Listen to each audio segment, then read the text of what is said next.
খালেদা কি করব, শেখ হাসিনা কি করব, অমুক নেতা কি করব, জামাতের আমি কি দিব, সরমনের পীর কি দিব, এটা দেখার বিষয় না। আপনি আপনার জায়গায় কতটুকু, এটা দেখার বিষয় কার কাছে? ও মিয়া, নেতায় আপনার কোনো কাজে আসবে না। আল্লাহ বলেছে ওয়াকালা রাব্বানা ইন্না আতা'না সাদাতানা ওয়া কুবরানা ফাদাল্লুনা সাবিলা। ও পৃথিবীর বান্দারা শোনো শোনো, তুমি কোন নেতার আদর্শে আদর্শিত, কোন হুজুরের আদর্শে আদর্শিত, এটা দেখার বিষয় না।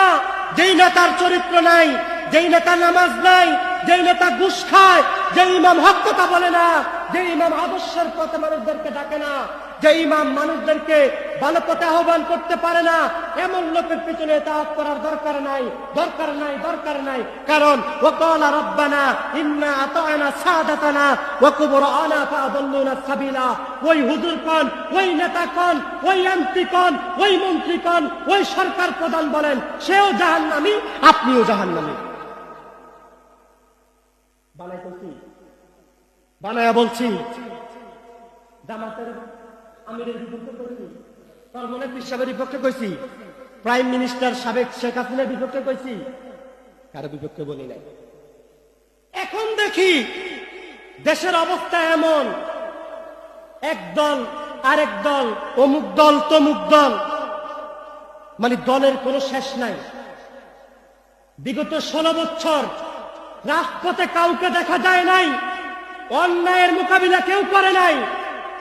ঈদের পরে নির্বাচন, ঈদের পরে নামবো, ঈদের পরে মাঠে নামবো, ঈদের পরে মাঠে নামবো, এমন স্লোগানই আমরা শুনছি। হয়নি হুদা। এখন ছাত্ররা আন্দোলন করে সাবেক প্রাইম মিনিস্টার শেখ হাসিনাকে বিদায় করছে। কোন দলের অভাব নাই, নেতার অভাব নাই। নবী বলে ইন্নাদ দীনা ইনদাল্লাহিল ইসলাম। যদি ওই দলে নিজেকে নিমজ্জিত রাখতে চাও, তাহলে তুমি এই দলে থাকো। ওই দল পেতে হলে এই দলে থাকো। ওই দল, এই দলের নাম কি? ইসলাম।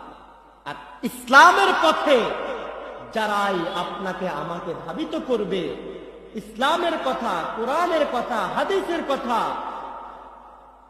সৎপথের আদেশ, অসৎপথের নির্দেশ যে দিবে, সে হোক আওয়ামী লীগের, হোক বিএনপির, হোক যে কোনো দলের, দেখার বিষয়। কথা কি বুঝছেন?